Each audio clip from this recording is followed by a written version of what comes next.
Et j'ai dit, OK, ben, j'ai commandé ma première dépanneuse, c'était à Albi, à côté de Toulouse. Et je l'ai fait venir par un transitaire. Et puis j'ai commencé à faire ce métier. C'est la loi, il faut sangler la voiture en diagonale pour qu'elle puisse pas partir devant ni derrière. Parce que ça, des fois, une voiture peut freiner devant vous brusquement. Et si vous n'attachez pas la voiture en diagonale, ben vous pouvez abîmer la voiture du client. Le plus compliqué, c'est d'être tombé sur des clients qui ne sont pas compréhensifs, qui ne peuvent pas nous comprendre, qui nous poussent la pression. Parfois, ça arrive, on tombe sur des clients qui nous insultent, des trucs comme ça. Mais bon, on essaye de faire avec les moyens du bon, tout ça. Alors, tu vois, aujourd'hui, j'ai commencé à 4h30 du matin. Tu vois, donc, on n'a pas le temps de manger. Hein. Donc, on part. Et puis, bon, vers 10h, 10h30, on s'arrête pour prendre un petit sandwich, une bouteille d'eau. Donc, tu peux remarquer que je n'ai pas de bouteille d'eau dans le véhicule, dans le camion. Ben, ça se passe bien dans la bonne humeur parce qu'on dort un peu et puis on se réveille pour aller travailler. Et puis, on fait de merveilleuses rencontres, hein, de belles rencontres hein, avec les clients. Donc là, tu vois, il y a une cliente qui m'a appelé, enfin l'assistance m'a appelé pour aller chercher un véhicule à la Chaumière. Donc j'avais 2 véhicules avant le client, donc j'ai dit au client que j'aurais un petit peu de retard. Et le client a accepté, il m'a dit, il n'y a pas de problème, je vous attends. Donc tu vois, on y va là, on va à la Chaumière, on va récupérer sa voiture. Donc elle a une crevaison, donc je vais récupérer la voiture pour l'emmener dans un centre pneumatique pour pouvoir réparer.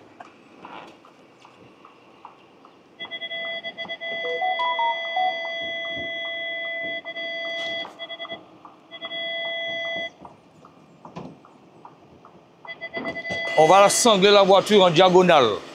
C'est une... beaucoup la voiture pour la Non, sur le plateau est fait pour ça. Mais avec la sécurité pour nous dépanneurs, c'est la loi, il faut sangler la voiture en diagonale pour qu'elle puisse pas partir devant ni derrière. Parce que ça, des fois, une voiture peut freiner devant vous brusquement. Et si vous n'attachez pas la voiture en diagonale, ben vous pouvez abîmer la voiture du client. Donc pour avoir plus de sécurité, en fait, de la sécurité, il faut le faire. Donc, je vais le sangler. Pour ne pas abîmer, c'est des jantes en alliage. Pour ne pas abîmer la jante du client, donc on met des sangles, voilà, en nylon, voilà. Et là, avec le sangle, on ne peut pas abîmer le jante du client. Donc, le client ne peut pas vous dire que vous avez abîmé sa jante. Voilà, et on va sangler. Voilà. Voilà, là c'est bien sanglé. On prend la deuxième sangle. On passe à l'arrière du véhicule. On va à l'avant du véhicule.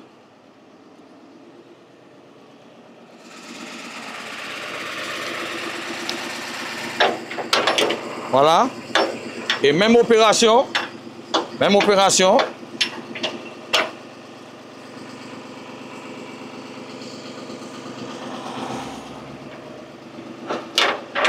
On va sangler.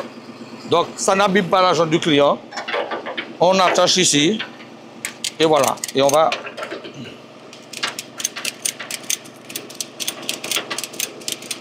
Voilà. On va sangler. Voilà. Ce qui veut dire qu'elle ne peut pas partir en marche arrière et elle ne peut pas partir en marche avant. Bon, là, je ne suis pas sur les grandes routes. Hein, mais normalement, effectivement, j'aurais dû mettre mes plots pour mettre ma distance de sécurité.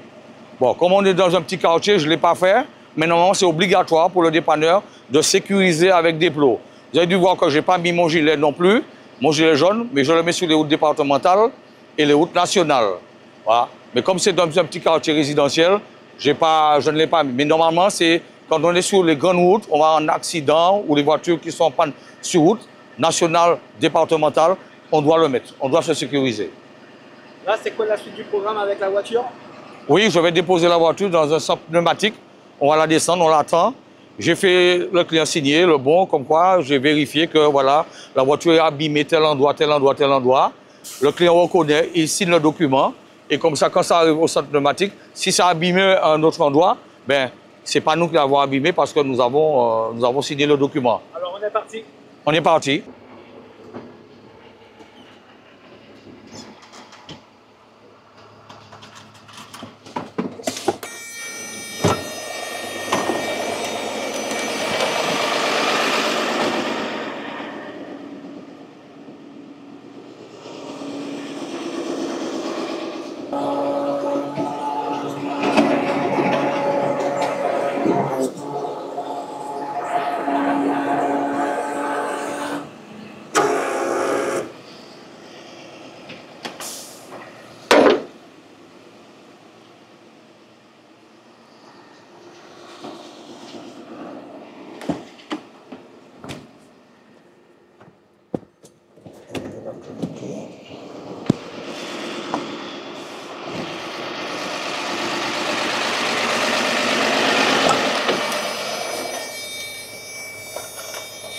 Alors, normalement, dans le secteur Cayenne, Montjolien, de Rémire, Matoury, c'est 45 minutes de délai, 45-50 minutes de délai. Mais des fois, comme tu as des clients, 2 ou 3 clients en attente, le délai, ça peut aller jusqu'à 1h, 1h15. Tu vois? Et le client, il comprend parce que, et bien évidemment, ça peut aller un peu plus que 2 heures parce que on sait très bien que il y a des travaux sur la Guyane en ce moment, hein, surtout dans le secteur de Matoury. Et pour faire par exemple un Matoury, si tu pars par exemple de la mairie de Matoury et tu vas à Balata, tu prends 2 heures pour arriver. Bon, en ce moment, comme c'est les vacances scolaires, c'est beaucoup plus fluide. Donc des fois, c'est un petit peu, c'est embêtant pour nous, mais c'est embêtant pour le client. On pense plutôt au client parce que le client, il doit se rendre à son travail, ou il doit emmener son enfant à la crèche et le faire attendre 2 heures de temps, c'est compliqué. Alors, c'est un métier que j'aime beaucoup. C'est-à-dire qu'à partir du moment où on aime faire son métier, il n'y a pas de raison pour qu'on puisse pas être de bonne humeur. On est de bonne humeur parce que, vous savez, dans ce métier, on compte tellement de personnes, c'est inimaginable. Alors, des fois, les clients, ça nous est arrivé où une cliente a des problèmes dans son foyer, donc elle en parle. Ou un monsieur, un gars qui a, ou sa petite copine, sa femme l'a lâché, donc il nous en parle, donc on peut enfin, on donne pas des conseils, mais on le soutient, on lui donne des petits mots, et puis des fois on lui dit bon, quand ça va pas, eh ben il faut mettre ça de côté, et on lui dit que la vie c'est un éternel recommencement, hein, et la vie nous apprend tellement de choses, donc je dis souvent voilà, alors on n'est pas médecin, hein, on n'est pas psychologue, hein, mais ça fait du bien aux clients d'en parler. Alors je ne comprends pas. On peut s'énerver, mais en employant des mots pas en élevant la voix, mais en employant des mots qui ne sont pas violents. Et avec agressivité, non, c'est pas ça. On peut être en colère par rapport à l'attente ou X raison parce que le client ne veut pas payer. Le client peut dire, écoutez, je ne peux pas payer, etc. sur un ton, mais un ton, pas un ton doux, mais un ton différent. Agacé. Voilà, agacé. Voilà, agacé. Mais avoir violenté une femme qui est en exercice de son métier, qui fait son métier convenablement, et ça a été des mots, mais vraiment des mots. On peut pas qualifier ça. C'est pas possible. Et je me dis surtout à une femme, parce que aujourd'hui on sait que l'harcèlement contre les femmes, tout ce qui s'ensuit derrière, c'est puni par la loi. Donc je ne comprends pas comment un client puisse avoir des mots avec autant d'agressivité envers quelqu'un qui exerce son métier. Peu importe autre métier, hein. Là, ça a été une femme au niveau de la dépanneuse, mais ça pourrait être une femme taximan, même au niveau des hommes aussi. Ça peut être un pompier, ça peut être un ambulancier, voilà, ça peut être aussi un policier en civil, ça peut être aussi un gendarme en civil. Parce que je veux te dire par là, ça peut être quelqu'un qui travaille dans la fonction publique. Mais je dis c'est qualifiable. On a remarqué, ça fait depuis 2 ans, que la violence est en train de monter justement sur notre métier. Ou des clients qui vous agressent au téléphone et qui vous injurent quelquefois au téléphone. Et ça m'est arrivé où un client, quand je l'ai appelé, il m'a insulté au téléphone et j'ai été obligé d'aller à la gendarmerie pour porter plainte. Et la gendarmerie n'a pas pris la plainte, mais la gendarmerie a appelé le client. Je lui ai donné le téléphone du client, il a appelé le client et il a calmé le client. Et le client m'a demandé des excuses. Voilà. Les clients, ils expliquent parfois pourquoi ils sont aussi énervés, pourquoi ça se passe comme ça dans leur tête. Non. Non, non. Alors, je sais pas, hein, le gars, peut-être qu'il a un problème, peut-être avec son épouse, sa copine, ou pour X raison, je ne sais pas. On peut pas expliquer ça. Et puis, de toute façon, quand le client il est agressif comme ça, on lui demande pas, mais pourquoi tu es agressif? Tu comprends? On demande pas ça. Voilà, donc c'est ça notre métier au quotidien. Ouais, tu vois, là, il n'y a pas beaucoup d'embouteillage. On va chez le client, tu pourras dire quelques mots au client, si tu veux. Et le client, bon, je l'ai eu au téléphone, bon, ça se passe bien. J'ai expliqué mon retard. Donc, le client comprend le retard. Tu connais la configuration de la Guyane, hein, on a beaucoup de pistes hein, ici, les routes sont vraiment dégradées. Et j'avais fait des statistiques moi-même où j'avais pris le prix des ultramarins. Hein, j'avais pris Guadeloupe, Martinique, Mayotte, Nouvelle-Calédonie, Réunion. Et j'avais fait un tableau et on avait remarqué que nous, dépanneurs en Guyane, on dépensait beaucoup de pièces détachées et c'est excessivement cher les pièces. Et au niveau du gasoil, la Guyane est beaucoup plus chère en gasoil que les autres départements ultramarins. Donc on voit qu'on dépense énormément, on gagne bien notre vie, mais on dépense beaucoup puisque l'infrastructure n'est pas adaptée pour le département. Quand on voit aujourd'hui une pièce détachée, quand elle arrive, on paie 17% d'octroi de mer et c'est très compliqué. C'est vraiment très compliqué pour nous. Donc, et vous savez que lorsqu'on prend des pistes, ben on abîme forcément le camion, les pneumatiques prennent un coup, les kits de pivot, ça prend un coup, les lames de ressort, ça prend un coup, et les rotules, ça prend un coup, et quelquefois, les pièces ne sont pas disponibles sur le territoire, on est obligé de les commander sur l'Hexagone, et le temps de les commander que ça arrive, ça met à peu près des fois par des prestataires, ça met des fois une semaine, des fois un peu plus, où la pièce n'est pas disponible. Donc ça devient compliqué pour nous. Heureusement qu'on a dans notre parc un camion supplément ou 2 camions suppléments qui nous permet de continuer. Des fois, j'ai des collègues qui ont un seul camion et quand le camion tombe en panne, il a pour un mois de panne, un mois de réparation et il peut pas travailler, c'est compliqué. Alors, bonjour tout le monde. Je suis le gérant AD Transport en dépanneur.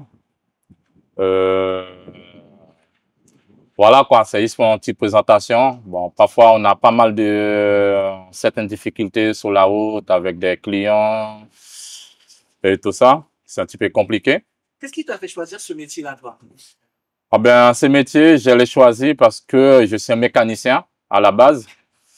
Parfois, c'était un petit peu compliqué quand on appelle un confrère pour récupérer notre véhicule, tout ça, pour un client. Et comme j'ai vu avec les confrères comment ça se passe super bien quand ils vont récupérer un véhicule.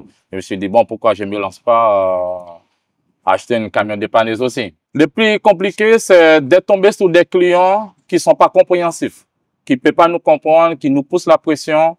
Parfois, ça arrive, on tombe sur des clients qui nous insultent, des trucs comme ça. Mais bon, on essaye de faire avec les moyens du bon, tout ça. Bon, après, les choses qui est vraiment compliquées dans ces métiers, c'est quand on a un véhicule qui est tombé dans un ravin, par exemple, sur route de l'Est. Là, c'est très, très compliqué pour pouvoir aller la récupérer dans les ravins. En fait, ces métiers-là, il faut avoir de la patience. Il faut avoir beaucoup de patience. Il faut aimer. Moi, j'aime mon métier. J'ai pas d'heure. J'ai pas de jour. Peu importe quelle heure on m'appelle, j'interviens sur mes interventions. Il faut aimer. Franchement, c'est arrivé sur un lieu d'accident. Par exemple, un accident qui est si grave, qui a des décès. On est arrivé, il y a les membres de la famille qui sont là pour pouvoir récupérer ces véhicules. Parfois, c'est très dur de constater dans quel état qu'on va récupérer ces véhicules. Écoute, les soutiens, les grands, les anciens qui étaient déjà sur le terrain, c'est très important de les avoir de notre côté. Parfois, ils nous conseillent certaines choses. Surtout, par exemple, quand on tombe sur des clients qui sont un peu compliqués, il faut qu'ils nous conseillent de prendre certaines choses sur nous pour pouvoir pas aller un peu en conflit avec certains clients. Alors, ce qui coûte plus cher pour un dépanneur, c'est le camion. Parce que il faut savoir, un camion, même si vous avez la défisque dessus, c'est entre 180 000 euros, 200 000 euros. Vous avez des dépanneurs qui vont beaucoup plus loin que ça, 280 000, 260.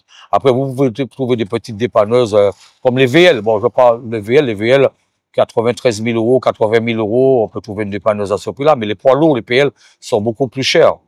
Alors, il faut savoir que chaque semaine, il faut graisser le camion. Vous avez des graisseurs hein, sur les rotules, sur l'arbre de transmission. Il faut graisser le camion, il faut soulever le plateau, il faut regarder est-ce que les flexibles, il y a pas un flexible qui va couper dans quelques jours. Il faut regarder est-ce que tout est en ordre pour lorsqu'on sort, qu'on puisse pas avoir de problème sur route. Ça nous arrive aussi, hein, ça m'est arrivé de tomber en route sur route en panne et d'attendre 2 heures, 3 heures pour que mon mécanicien puisse venir nous réparer. Mais c'est la mécanique qui est compliquée aujourd'hui, et puis surtout l'électronique. Il faut dire aujourd'hui que on a 86% d'humidité sur le territoire, et nos engins, nos camions, tous aujourd'hui sont confrontés à l'électronique, et des fois c'est compliqué, voilà. Alors, on a eu l'occasion de faire la journée des dépanneurs. Et nous, on a fait cette journée où on a reçu beaucoup de jeunes qui sont venus nous voir, même des personnes hein, qui dépassaient l'âge de la cinquantaine, hein, qui sont venus nous voir. On leur a expliqué le métier. C'est un métier qui n'est pas facile, mais il faut l'aimer. Et comme disait mon ami, mon confrère, la passion. Il faut avoir de la passion pour ce métier. Il faut aimer les gens. Il faut aimer ce qu'on fait aujourd'hui. Et ça, c'est important. Et puis, il faut pas être fainéant non plus. Il faut pas rester dans son lit quand on appelle, ne pas répondre. Voilà. Quand on aime son métier, à n'importe quelle heure, 2 heures, 3 heures du matin, 1 heure, on doit se réveiller, aller travailler. Moi, si je devrais donner un conseil à un jeune qui veut se lancer, de réfléchir déjà pour voir est-ce qu'il peut aimer ce métier et voir ce qu'il y a aux alentours de ce métier et de nous consulter, de venir nous voir. Comme ça, on va le conseiller, comment y aller, comment faire, etc. Le métier, il est ouvert. On n'est pas là pour dire « Ah non, non, non, non, non, c'est fermé, il y a pas... » C'est vrai que le parc automobile en Guyane, il est en train d'augmenter chaque année. Et le territoire, il est en train de s'agrandir aujourd'hui. Quand vous voyez l'ouest guyanais, il est en train de monter en ascension. Le parc automobile se développe énormément à Saint-Laurent dans l'ouest guyanais, le Cayenne aussi. Donc de plus en plus, on va avoir un parc automobile qui augmente et bien évidemment, on aura besoin des dépanneurs, mais des dépanneurs qui sont à jour. Parce qu'il faut savoir que aujourd'hui, il y a un cahier des charges à remplir aussi au niveau des assistances, mais au niveau de l'administration française, vous avez des documents et ça, il faut être à jour hein, de ces documents et après faire une petite formation pour exercer ce métier. Alors Kylian, j'aimerais profiter de l'occasion que tu nous interroges. Je vais insister, on a parlé d'accidents, mon confrère parlait d'accidents sur les routes, c'est terrible quand on arrive sur un accident pour nous. Je voudrais dire aux gens de faire attention quand ils roulent, de respecter les distances de sécurité, voilà, de réduire leur vitesse, même en temps de pluie ou en beau temps aussi, hein, même quand il fait beau, de réduire aussi leur vitesse aussi, et puis d'éviter le téléphone au volant, parce qu'aujourd'hui, les voitures sont équipées de Bluetooth, il faut utiliser le Bluetooth aussi, et puis surtout de faire attention à l'alcool, aux stupéfiants, parce qu'aujourd'hui, on a déjà plus de 38 morts dans ce département, et ce n'est pas normal, parce que, et bien évidemment, quand il y a des morts sur les routes de Guyane, il y a aussi des blessés, et ces blessés-là peuvent être handicapés ou avoir un handicap, et c'est toute une souffrance derrière, au niveau famille, et j'insiste sur ça, c'est pas parce qu'on est dépanneur et qu'on aime notre travail qu'on souhaite qu'il y ait beaucoup d'accidents pour aller sur les accidents. Non, c'est pas ça. Le but ne c'est pas ça. On préfère aller prendre des voitures en panne sur route, d'accord, pour X raisons, mais surtout pas sur les accidents. Donc moi, le conseil que je voudrais donner justement à ceux qui nous écoutent, attention, il y a trop de morts sur nos routes, faites attention, prudence, prudence, prudence, prudence. Et une dernière chose, et aussi pour revenir par rapport au métier de dépanneur, pour être un dépanneur, c'est un sacrifice totalement capital, parce que pourquoi? Parce que quand on se lève à 1h du matin, 2h du matin, on est avec notre famille, on est obligé de se lever, laisser notre famille sous les lits pour aller sur une intervention. On ne sait pas à quoi qui peut nous arriver sur la route, à quoi qui nous attend. Tout ça, c'est un sacrifice. Si vous ne pouvez pas faire des sacrifices, vous ne pouvez pas être un dépanneur.